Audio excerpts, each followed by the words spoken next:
Hello friends, मैं Amit knowledge विज्ञान YouTube channel पे आप सभी का स्वागत करता हूं। फ्रेंड्स, आज की वीडियो में मैं कक्षा 12 की हिंदी के अंतर्गत विभक्ति परिचय के बारे में बताने वाला हूं, जो कि आपके यूपी बोर्ड एग्जाम 2021 की दृष्टि से काफी महत्वपूर्ण होने वाला है। जैसा कि फ्रेंड्स आप सभी को पता है कि कोरोना महामारी के कारण सब्जेक्ट में 30% की कटौती की गई है, तो हिंदी के अंतर्गत जो कटौती की गई है उसमें विभक्ति परिचय के अंतर्गत जो है कुछ टॉपिकों को काटा गया है। ठीक है, तो मैं उन्हीं टॉपिकों को यहाँ पर बताने वाला हूँ जो कि आपके सिलेबस में है, जो कि आपके लिए काफी इंपॉर्टेंट होने वाला है यूपी बोर्ड एग्जाम 2021 की दृष्टि से। तो फ्रेंड्स, बगैर समय नष्ट करते हुए चलिए हम लोग विभक्ति परिचय के बारे में देख लेते हैं। तो फ्रेंड्स, आप देख सकते हैं मैंने यहां पर लिखा है विभक्ति परिचय। ठीक है ना, हम लोग विभक्ति परिचय के बारे में जानेंगे। तो देखिए, विभक्ति परिचय के अंतर्गत जो आपके सिलेबस में है, ठीक है ना, 30% कटने के बाद जो आपको पढ़ना है उसमें केवल 3 ही विभक्ति परिचय के बारे में पढ़ना है। ठीक है ना, पहला है द्वितीय विभक्ति परिचय के बारे में, ठीक है, और तृतीय विभक्ति की परिचय के बारे में, और चतुर्थी विभक्ति परिचय के बारे में पढ़ना है। ठीक है, तो देखिए जो द्वितीय विभक्ति परिचय है इसके अंतर्गत आपको केवल एक नियम के बारे में पढ़ना है। ठीक है, और तृतीय विभक्ति के अंतर्गत 2 नियमों के बारे में पढ़ना है, और चतुर्थी विभक्ति के अंतर्गत जो है केवल एक नियम के बारे में पढ़ना है। तो चलिए हम लोग देखते हैं। ठीक है ना, तो देखिए यह जो द्वितीय विभक्ति है इसके अंतर्गत केवल आपको एक नियम के बारे में पढ़ना है। वह नियम क्या है, मैं यहां पर लिख रहा हूं, अभितः परितः समयानिक्षा हा प्रतियोगे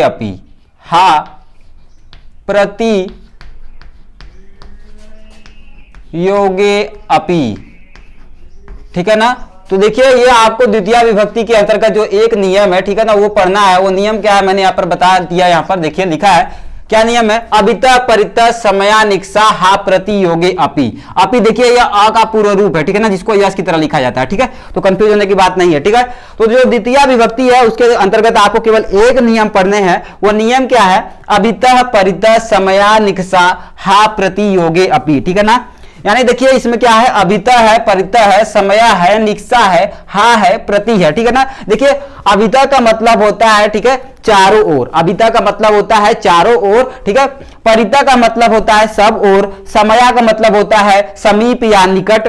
निकषा का मतलब भी वही होता है, समीप या निकट। हा का मतलब होता है शोक के लिए प्रयुक्त होता है। ठीक है ना, शोक के लिए यानी दुख के लिए। ठीक है ना, प्रति मतलब होता है और। ठीक है ना, यानी जिसमें अभितः आ जाएगा, जिसमें परितः आ जाएगा, या जिसमें समय या निकषा या हा आ जाए या प्रति आ जाए जिस सेंटेंस में, वहां पर कौन सी विभक्ति होगी, वहां पर द्वितीय विभक्ति होगी। ठीक है ना, आपको हिंदी में नहीं सेंटेंस दिया जाएगा, संस्कृत में आपके एग्जाम में आएगा। ठीक है ना, जैसे में आप अभितः का मतलब होता है चारों ओर। ठीक है ना, तो आपसे इस प्रकार से नहीं क्वेश्चन आएगा कि चारों ओर। ठीक है ना, वहां पर आपको अभितः ही सेंटेंस आएगा। ठीक है ना, तो चलिए जैसे में हम लोग एग्जाम्पल की दृष्टि से देखेंगे कैसे आप से जो है परीक्षा में एग्जाम में यानी पूछा जाएगा। ठीक है ना, तो चलिए देख लेते हैं। इस प्रकार से आ जाएगा, ग्रामम परितः वृक्षा सन्ति। ठीक है ना, ग्रामम परितः क्या है, वृक्षा सन्ति। ठीक है, तो देखिए ग्रामम परितः वृक्षा सन्ति है। ठीक है ना, ग्रामम परितः वृक्षा सन्ति। ठीक है, तो देखिए ग्रामम परितः वृक्षा सन्ति का अर्थ हो जाएगा कि गांव के चारों ओर, गांव के सब ओर वृक्ष है। ठीक है ना, गांव के सब ओर क्या है, वृक्ष है। परितः मतलब होता है सब ओर। ठीक है, गांव के सब ओर क्या है, वृक्ष है। तो देखिए इसमें कौन सा ये सेंटेंस आया है, परितः सेंटेंस आया है। ठीक है ना, परितः गांव के सब ओर, परितः मतलब होता है सब ओर। तो देखिए द्वितीय विभक्ति कहां पर होगा, द्वितीय विभक्ति तब होगा जिस सेंटेंस में क्या रहेगा, अभितः रहेगा, या तो परितः रहेगा, या तो समय रहेगा, या तो निकषा रहेगा, या तो हा, या तो प्रति। ठीक है, तो देखिए इसमें क्या आया है, इसमें परितः आया है। ठीक है, और परितः किस विभक्ति के नियम में है, ठीक है ना, वो द्वितीय विभक्ति के नियम में क्या है, परितः है। यानी इसमें परितः आया, इसलिए इसमें कौन सी विभक्ति हो जाएगी, द्वितीय विभक्ति हो जाएगी, क्योंकि द्वितीय विभक्ति के नियम में ही परितः आता है। ठीक है ना, यानी जिस किसी भी सेंटेंस में चाहे अभितः आ जाए, चाहे परितः आ जाए, चाहे समय आ जाए, चाहे निकषा आ जाए, चाहे हा आ जाए, चाहे प्रति आ जाए,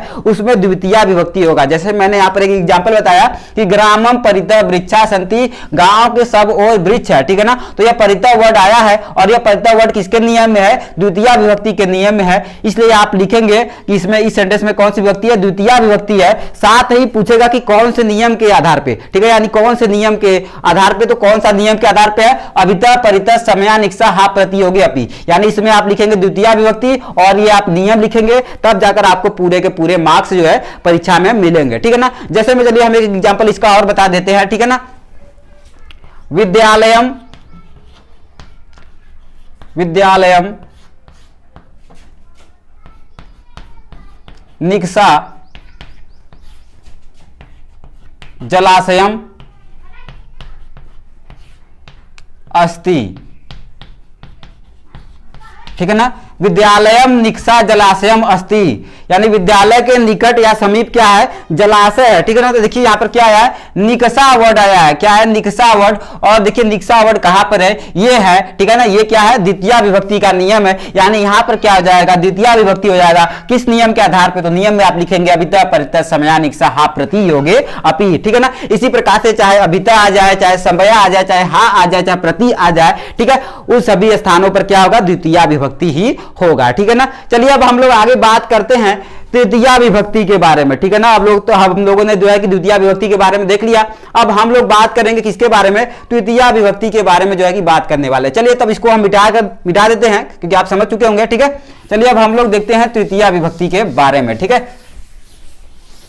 तो देखिए मैंने बताया कि तृतीय विभक्ति के बारे में आपको जो है कि दो नियमों के बारे में पढ़ना है। तो पहला जो नियम है वह है एनांग विकार, ठीक है, एनांग विकार, सॉरी एनांग विकार, ठीक है ना। एनांग विकार के बारे में आपको पढ़ना है, ठीक है। और एक नियम इसमें और है जिसका नाम है सहयुक्ते अप्रधाने, सहयुक्ते अप्रधाने। इन दो नियमों के बारे में हम लोगों को पढ़ना है, किस विभक्ति के अंतर्गत, तृतीय विभक्ति के अंतर्गत, ठीक है ना। एक नियम क्या पढ़ना है, एनांग विकार, और दूसरा नियम क्या है, सहयुक्ते अप्रधाने के बारे में हम लोग को जो है कि पढ़ना है, ठीक है ना। तो चलिए हम लोग सबसे पहले देखेंगे एनांग विकार के बारे में। यह एनांग विकार जो है, ठीक है ना, इस नियम के तहत क्या होता है, ठीक है, कि किसी भी अंग के विकृति की बात की जाती है, ठीक है ना। अगर किसी भी अंग की विकृति है या उस अंग की अभाव है, ठीक है ना, तो वहां पर क्या होगा, वहां पर तृतीय विभक्ति होगा, ठीक है ना। किसी भी अंग के विकृति या अभाव की बात की जाए तो वहां पर कौन सी विभक्ति होगा, तृतीय विभक्ति होगा। जैसे में हम लोग देख लेते हैं एग्जाम्पल की दृष्टि से, ठीक है ना। सहपादेन खंज अस्ति, ठीक है ना, सहपादेन, सहपादेन खंज अस्ति, ठीक है ना। सहपादेन खंजा अस्ति, वह पैर से लंगड़ा है, ठीक है ना। स मतलब वह, पादेन मतलब पैर से, खंजा मतलब लंगड़ा, अस्ति मतलब है वह पैर से लंगड़ा है, ठीक है ना। तो देखिए यहाँ पर पैर के विकृति की बात की जा रही है, ठीक है ना, पैर की विकृति की बात की जा रही है, यानी पैर के अभाव की बात की जा रही है, ठीक है। इसलिए इसमें कौन सी विभक्ति हो जाएगा, इसमें तृतीय विभक्ति हो जाएगा। और किस नियम के तहत, एनांग विकार नियम के तहत, क्योंकि एनांग विकार नियम कहां पर होता है, जहां पर किसी भी अंग के विकृति या अभाव की बात की जाती है, ठीक है ना। तो यहाँ पर पैर के अभाव की बात की गई है, इसलिए इसमें तृतीय विभक्ति होगा, नियम रहेगा एनांग विकार। चलिए एक एग्जांपल और देख लेते हैं हम लोग, ठीक है ना। सह कर्णेन बाधिर अस्ति, ठीक है ना।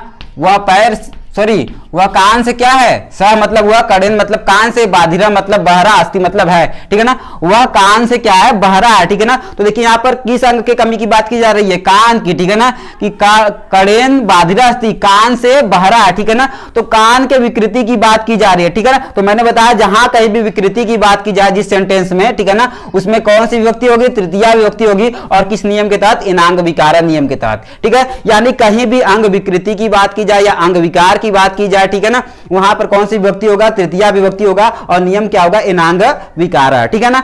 अब चलिए हम लोग तृतीय विभक्ति के अंतर्गत जो दूसरा नियम है सहयुक्ते अप्रधाने, उसकी बात करते हैं, ठीक है ना। तो देखिए सहयुक्ते अप्रधाने नियम वहां पर जो है उपयोग होता है, या वहां पर होता है, ठीक है ना, जहां पर साथ की बात की जाए। सह मतलब होता है साथ, युक्त मतलब जुड़ा हुआ, अप्रधाने मतलब अप्रधान के साथ, ठीक है ना। जहां पे अप्रधान के साथ जो है कि साथ जुड़ा हो, ठीक है ना, यानी सह के साथ जो है कि कोई भी अप्रधान चीज यानी जो मुख्य ना हो वो जुड़ा हो, तो जो है कि वहां पर क्या होगा, वहां पर तृतीय विभक्ति होगा, नियम क्या होगा, सहयुक्ते अप्रधाने। जैसे में हम लोग एग्जाम्पल की दृष्टि से देखते हैं, ठीक है ना। गीता पुत्रेण सह गच्छति, गीता पुत्रेण सह गच्छति, ठीक है ना। देखिए गीता पुत्रेण मतलब पुत्र के साथ मतलब साथ, गच्छति मतलब जाती है, ठीक है ना। गीता पुत्र के साथ जाती है, ठीक है ना। ये जो पुत्र है, ठीक है ना, इसके साथ कौन जा रही है, गीता, ठीक है ना।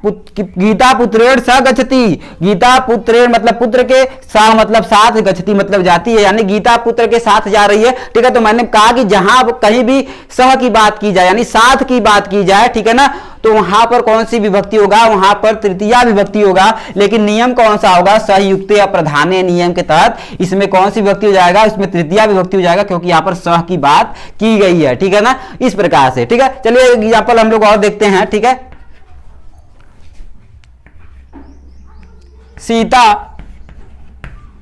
सीता राम सह वनम अगच्छत, ठीक है ना। सीता राम सह वनम अगच्छत यानी सीता राम के साथ वन गई, ठीक है ना। सीता राम के साथ वन गई, ठीक है ना। सीता किसके साथ गई वन में, राम के साथ। तो मैंने कहा जहां भी सह की यानी साथ की बात की जाएगी वहां पर कौन सी विभक्ति होगा, वहां पर तृतीया विभक्ति होगा। और नियम क्या होगा, सहयुक्ते अप्रधाने। तो देखिए यहां पर सीता राम के साथ वन जा रही है, ठीक है, इसलिए यहां पर भी कौन सी विभक्ति हो जाएगी, तृतीया विभक्ति और सहयुक्ते अप्रधाने नियम, ठीक है ना। अब चलिए अब हम लोग बात करते हैं चतुर्थी विभक्ति के बारे में। हम लोगों ने द्वितीय विभक्ति के एक नियम के बारे में देख लिया, तृतीय विभक्ति के दोनों नियम के बारे में देख लिया। अब चतुर्थी विभक्ति के अंतर्गत जो हम लोग को एक नियम पढ़ना है, ठीक है ना, अब हम लोग उसके बारे में देख लेते हैं। तो ठीक है, इसको हम मिटा देते हैं, आपको अच्छी तरीके से समझ में आ गया होगा, ठीक है। तो चलिए अब हम लोग देख लेते हैं, ठीक है ना, चतुर्थी विभक्ति के अंतर्गत। तो चतुर्थी विभक्ति के अंतर्गत केवल एक नियम के बारे में हम लोग को पढ़ना है, वह नियम है नमः स्वस्ति स्वाहा स्वधा अलम वसट योगाश्च, ठीक है ना। तो देखिए वह नियम क्या है, वह यही नियम है, नमः स्वस्ति स्वाहा स्वधा अलम वसट योगाश्च, ठीक है ना। तो चतुर्थी विभक्ति के अंतर्गत हम लोग केवल एक नियम पढ़ना, वह नियम है नमः स्वस्ति स्वाहा स्वधा अलम वसट योगाश्च, ठीक है ना। नमः स्वस्ति स्वाहा स्वधा अलम वसट योगाश्च, ठीक है ना। नमा मतलब होता है नमस्कार, स्वस्ति मतलब होता है कल्याण हो, स्वाहा मतलब स्वाहा, ठीक है ना। स्वधा पितरों के लिए जब यज्ञ किया जाता है तो उसको वहां पर स्वधा बोला जाता है, ठीक है ना। वसट मतलब होता है, ठीक है ना, भेंट के लिए, ठीक है ना। यानी जिस सेंटेंस में नमा आ जाए, स्वस्ति आ जाए, स्वाहा आ जाए, स्वधा आ जाए, अलम आ जाए या वसट आ जाए, वहां पर कौन सी विभक्ति होगा, वहां पर चतुर्थी विभक्ति होगा। किस नियम के तहत, नियम में आप लिखेंगे नमः स्वस्ति स्वाहा स्वधा अलम वसट योगाश्च, ये पूरा नियम आपको लिखना पड़ेगा। जैसे में चलिए हम लोग एग्जाम्पल देखते हैं, ठीक है ना। जैसे में श्री गणेशाय नमः, श्री गणेशाय नमः, श्री गणेशाय नमः। देखिए तो ये सेंटेंस है श्री गणेशाय नमः, ठीक है ना, यानी भगवान गणेश को नमस्कार, ठीक है ना। तो देखिए नमः वर्ड आ गया है और यह नमः वर्ड किस जो है कि सेंटेंस किस जो है विभक्ति के नियम में है, ठीक है। तो चतुर्थी विभक्ति के नियम में है, देखिए यहाँ पर दिया है ना नमः, तो इसलिए इसमें कौन सी विभक्ति हो जाएगी, चतुर्थी विभक्ति हो जाएगी। और किस नियम के तहत, तो नियम में आप पूरा लिखेंगे नमः स्वस्ति स्वाहा स्वधा अलम वसट योगाश्च, ठीक है ना। इस प्रकार से चलिए एक और हम लोग देख लेते हैं एग्जाम्पल, स्वस्ति तुभ्यम, ठीक है ना। स्वस्ति तुभ्यम, स्वस्ति मतलब कल्याण हो, तुभ्यम मतलब तुम्हारा, तुम्हारा कल्याण हो, ठीक है ना। ये सेंटेंस क्या है, स्वस्ति तुभ्यम यानी तुम्हारा कल्याण हो। तो देखिए इसमें क्या आया, स्वस्ति वर्ड आया, ठीक है ना। और स्वस्ति वर्ड किस विभक्ति के नियम में है, चतुर्थी विभक्ति के नियम में। देखिए यहां पर दिया है स्वस्ति, ठीक है, इसलिए इसमें कौन सी विभक्ति हो जाएगी, सेंटेंस में चतुर्थी विभक्ति हो जाएगी। और नियम कौन सा होगा, नमः स्वस्ति स्वाहा स्वधा अलम वसट योगाश्च, ठीक है ना। तो इस प्रकार से ये आपको जो है कि जो है आपके 30% कटने के बाद जो विभक्ति पढ़ना है उसमें आपको यही केवल 3 विभक्ति पढ़ना है, द्वितीय विभक्ति, तृतीय विभक्ति और चतुर्थी विभक्ति परिचय के बारे में, ठीक है। द्वितीय विभक्ति के अंतर्गत केवल एक नियम पढ़ना है, अभिता परितः समयानिक्षा हा प्रतियोगी अपि, ठीक है ना। और तृतीय विभक्ति के अंतर्गत 2 नियम पढ़ने हैं, एनांग विकार और सहयुक्ते अप्रधान है। और चतुर्थी विभक्ति के अंतर्गत केवल एक नियम पढ़ना है, नमः स्वस्ति स्वाहा स्वधा अलम वसट योगाश्च, ठीक है ना। और अभिता परिता, या तो अभिता आ जाए या परिता आ जाए या समया या निक्सा या हा या प्रति वर्ड जिस सेंटेंस में आ जाए उसमें द्वितीय विभक्ति होगा।